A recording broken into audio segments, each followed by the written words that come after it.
Patrick Queen, inside linebacker, LSU, getting a lot of hype, first round hype. He's, purported to be a coverage linebacker. I've heard people call him that and kind of rave on that quality, those traits. To me, there's a lot of upside there. He's definitely got the athleticism, but there are times where I don't find him particularly aware in terms of zone coverage, where he's reading the quarterback but not quite aware of what's going on around him. And you'd like to see those two things come together. As a run defender, if you keep him untouched, he's going to be really, really good for you. Keep guys off of him. Haven't seen him be effective taking on blocks in space. His preference is to dodge them in order to get off. Good athleticism, good awareness. I think he's ahead of Kenneth Murray in terms of play recognition. He's not shy about taking on blocks in the hole. As a tackler, I think he's fair. I don't think he's great. I think he's pretty good. But I do think there's some upside there. My sense just watching is that the first round talk is a bit rich for me. Though I do like the player, I think there's going to be a lot more players, or some more players at 28 that the Ravens would do better to select there. All of the compositions you hear on this channel are original compositions. If you follow a link in the description box, you can listen to more of the songs, and you can download and, if you wish, support this channel. Thanks very much.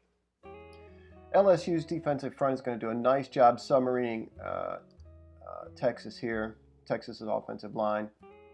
Queen does a good job coming up in the hole, meeting the back, and stripping him here. I don't think I run this all the way through, but he ends up stripping him. I think they blew the play dead. But nice physical take on in terms of him taking on the back in the hole and keeping him from scoring. We're going to see him as the backside linebacker here. Really, really quick, really decisive. Read this play and the blocking up front.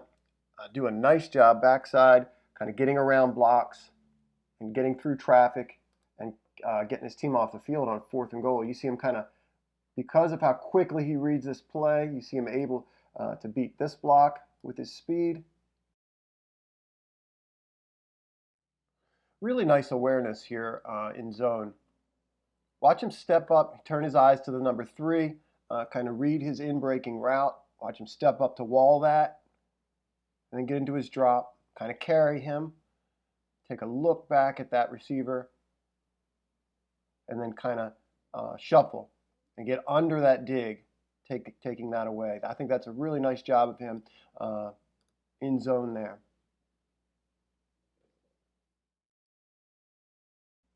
Watch him take on that block in the hole, drive the tight end back into the ball carrier. Good example of him being physical and forcing that run back inside. I think he does a nice job here of filling, taking on the tight end in the hole. It's difficult to read play side there, so he gets him pretty square, does a nice job, is able to shed, come off and make a tackle. Watch that again.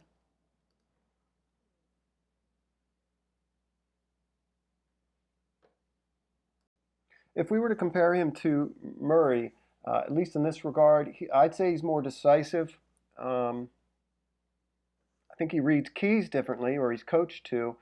You see him do a good job shuffling backside here, reading this pull, and then getting in the hole. Of course, you have to make this tackle. He doesn't finish. You can't see quite how Perrine slips him. He's a good back, but there's no excuse for that.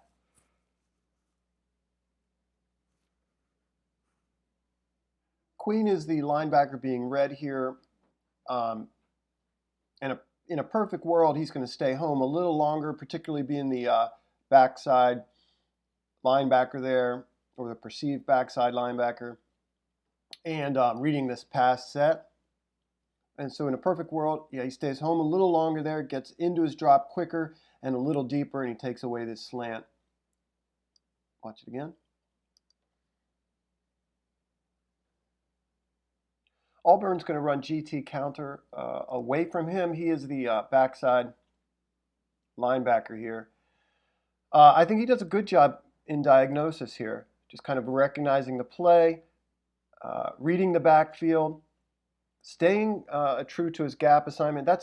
That's tempting to get out of that when you see all the action that flow that way sometimes, but you can't as the backside linebacker. He's sort of the B gap defender at this point. I'd like to see him get under this tackle or this tight end, fullback. He's able to shed him, and along with a couple other defenders here, make a good play. But yeah, I'd like to see him get under that block a little bit and drive this guy.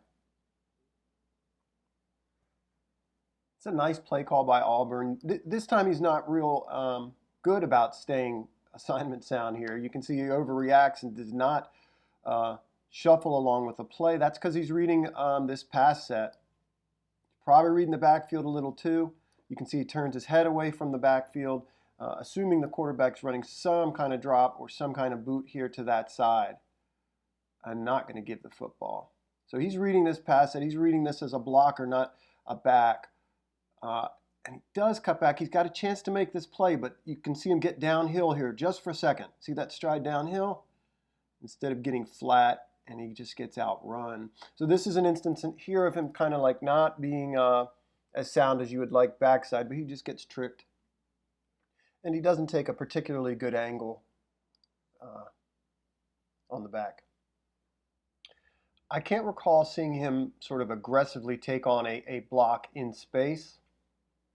His preferred method when he gets a tackle or a lineman up upon him, right at the second level there, is just to kind of dance around them and try to beat them. And oftentimes, he ends up kind of out of the play. Auburn runs that same counter call, and you see him do a nice job here getting inside the pull of the guard, or excuse me, pull of the tackle here and make a play on the back in the hole. Again, he's the backside linebacker. Again, he's the guard pulls. Pretty good example of what I mentioned earlier. In space around the second level, I've not seen him take on a guard or a pull or somebody coming off of combination.